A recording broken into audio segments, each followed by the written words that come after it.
Bonjour, âme courageuse et guerrier de la lumière.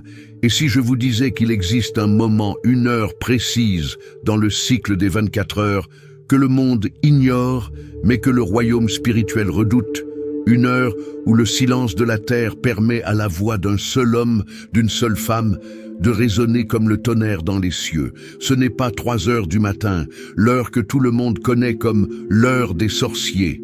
Non, ça c'est la première ligne de bataille, celle que l'ennemi s'attend à ce que nous défendions. Mais je parle d'une heure stratégique, une heure de contre-attaque silencieuse et dévastatrice. Une heure où les contrats des ténèbres sont sur le point d'être scellés et où vous avez le pouvoir, non pas de les contester, mais de les déchirer en morceaux avant même qu'ils ne soient validés. Cette heure, c'est 5 heures du matin. Aujourd'hui, je ne vais pas simplement vous parler de l'importance de se lever tôt pour prier.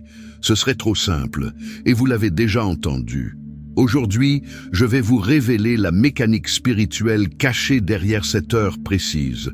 Je vais vous équiper d'une arme, une prière que j'appelle la prière de Collapso, conçue non pas pour vous protéger, mais pour faire s'effondrer instantanément les plans de ceux qui opèrent contre votre destinée.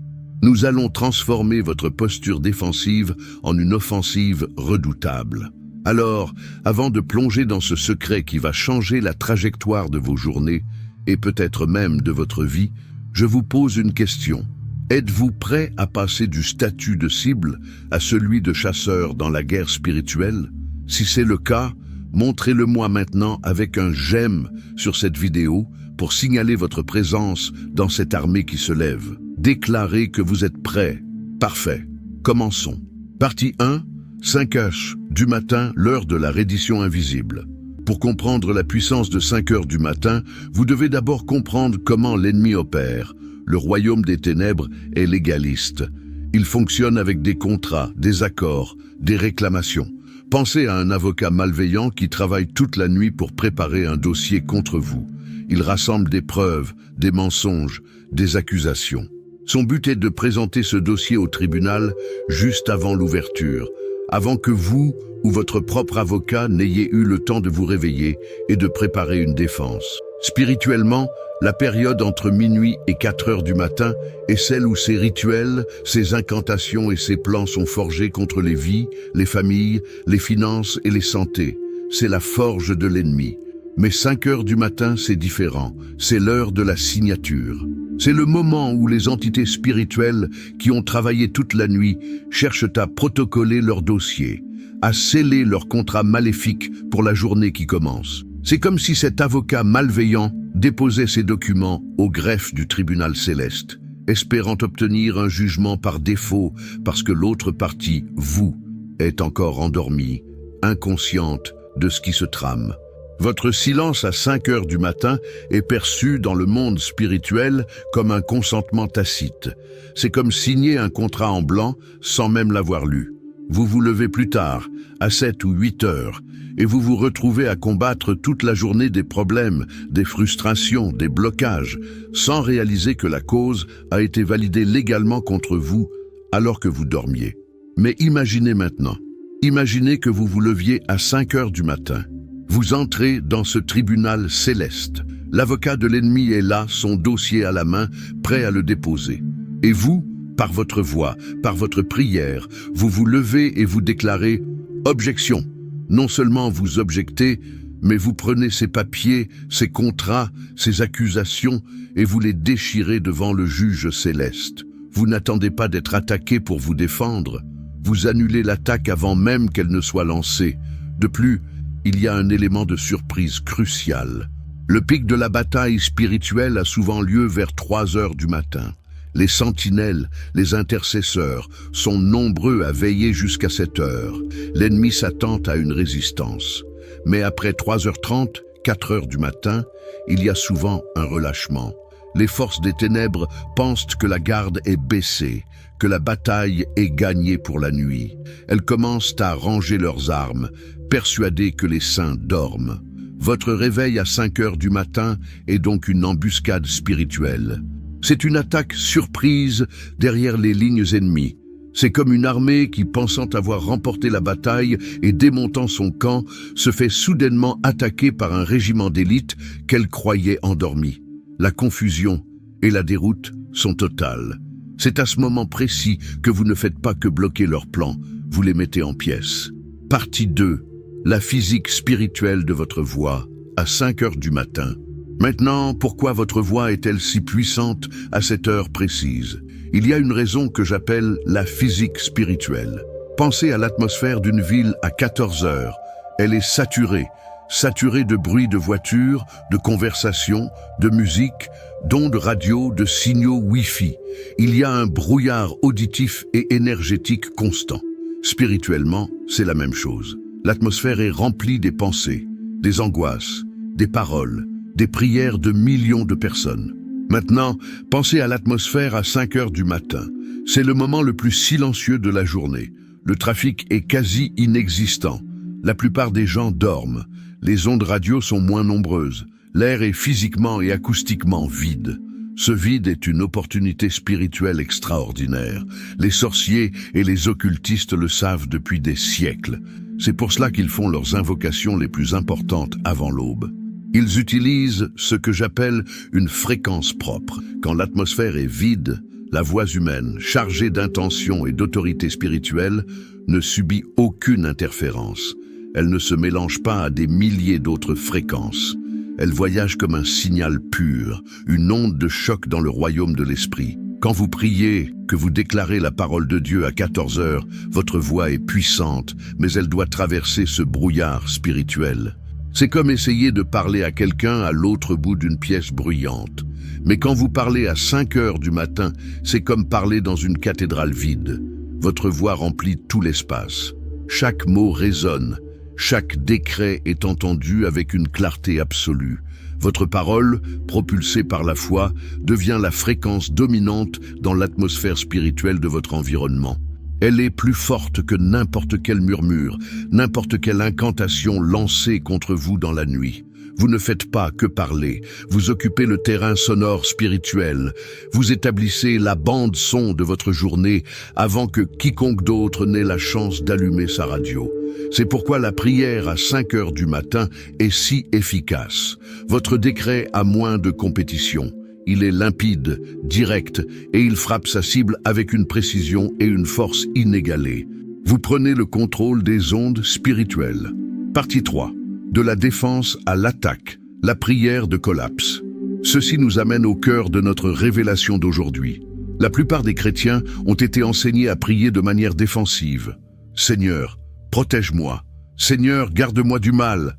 Ce sont de bonnes prières, des prières nécessaires, mais ce sont des prières qui réagissent à une menace. Ce sont des prières de bouclier. Or, la Bible nous dit que nous avons reçu toute autorité. Jésus a dit dans Luc 10, 19, « Voici, je vous ai donné le pouvoir de marcher sur les serpents et les scorpions et sur toute la puissance de l'ennemi, et rien ne pourra vous nuire. » Marcher sur quelque chose n'est pas un acte de défense, c'est un acte de domination, c'est une attaque. La prière de 5 heures du matin n'est pas un bouclier, c'est une épée. Pour illustrer cela, voyez votre journée comme une course. Le départ est donné à 5 heures du matin, sur la ligne de départ spirituelle. Celui qui prononce la première parole, qui pose le premier acte spirituel, prend la tête de la course. Il définit le rythme. Si, pendant la nuit, l'ennemi a lancé une malédiction, une parole de maladie, d'échec ou de division, et qu'à 5 heures du matin, cette parole est la première à courir sur la piste de votre journée, que se passe-t-il ?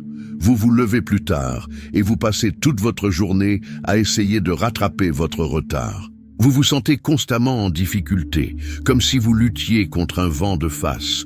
Vous êtes en mode récupération. Mais si à 5 heures du matin, vous êtes le premier à vous élancer, si la première parole qui est lancée sur la piste de votre journée est votre déclaration de victoire, de santé divine, de faveur, de sagesse, vous devenez le meneur de la course. Ce n'est plus vous qui devez rattraper la malédiction, c'est la malédiction qui doit essayer en vain de vous rattraper. Et comme vous courez avec la force du Tout-Puissant, l'adversaire n'y parviendra jamais. Il s'épuisera à essayer de vous atteindre. Comprenez-vous le changement de paradigme? À 5 heures du matin, vous ne vous défendez pas seulement. Vous renversez, vous démolissez les fondations de ce que l'ennemi a prévu de construire contre vous ce jour-là. Vous ne construisez pas seulement un mur de protection autour de votre maison. Vous envoyez un tremblement de terre pour détruire les fondations de l'autel ennemi.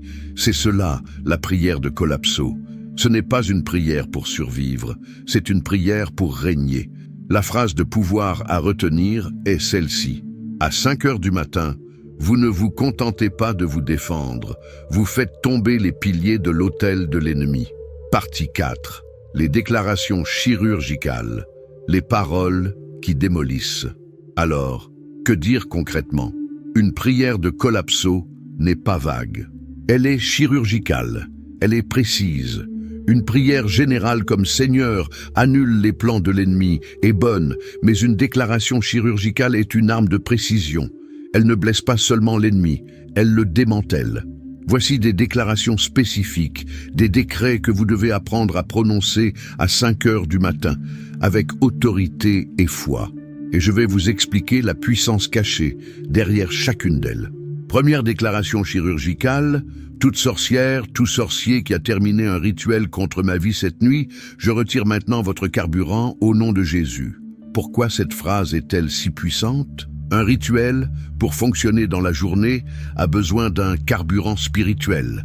Ce carburant peut être une émotion, comme la peur que vous ressentez, un consentement, votre silence, ou une énergie spirituelle. En déclarant que vous retirez le carburant, vous ne faites pas que bloquer la flèche qu'ils ont tirée. Vous cassez l'arc de l'archer. Vous rendez leur rituel inopérant, vide comme une voiture sans essence. Il peut être là, mais il n'ira nulle part. Deuxième déclaration chirurgicale. L'autel qui attendait mon silence ce matin, qu'il reçoive maintenant le tonnerre de ma voix et soit brisé. Le silence dans le monde spirituel est souvent interprété comme un accord. Un autel maléfique est érigé sur la base de la passivité de sa cible. Il s'attend à votre silence pour être activé.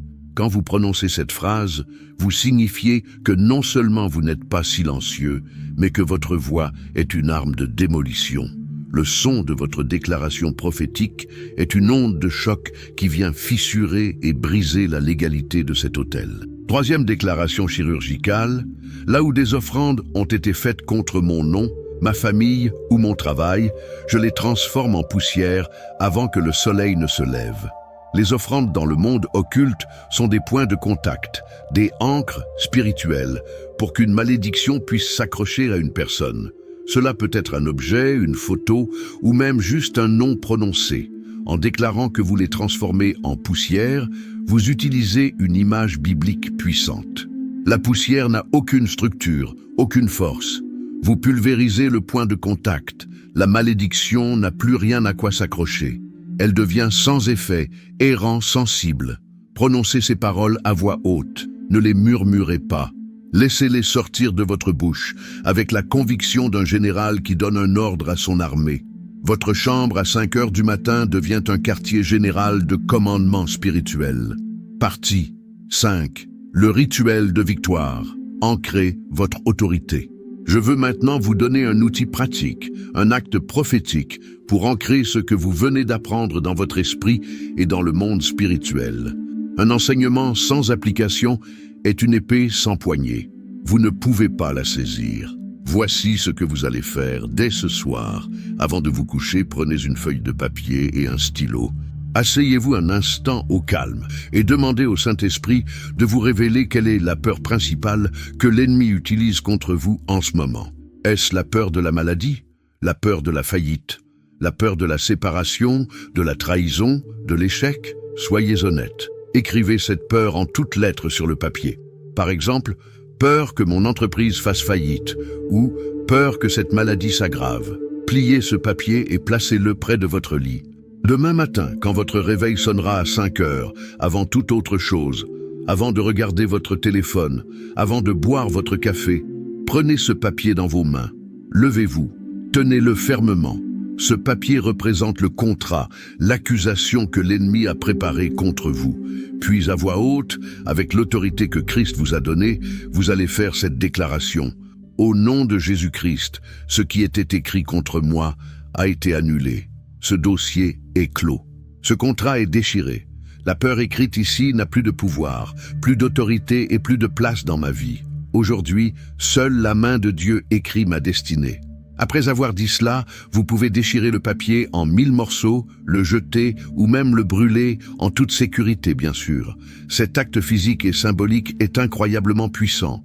Vous ne faites pas que prier, vous exécutez une sentence, vous matérialisez votre autorité. Vous donnez à votre esprit une image visuelle de la victoire, ce qui renforce votre foi de manière exponentielle. C'est votre rituel chrétien, votre acte prophétique qui scelle votre domination sur la journée qui commence. Partie 6. Gouvernez votre journée. Celui qui se lève à 5 heures du matin avec ce type de mentalité et d'outils spirituels ne fait plus que survivre à ses journées.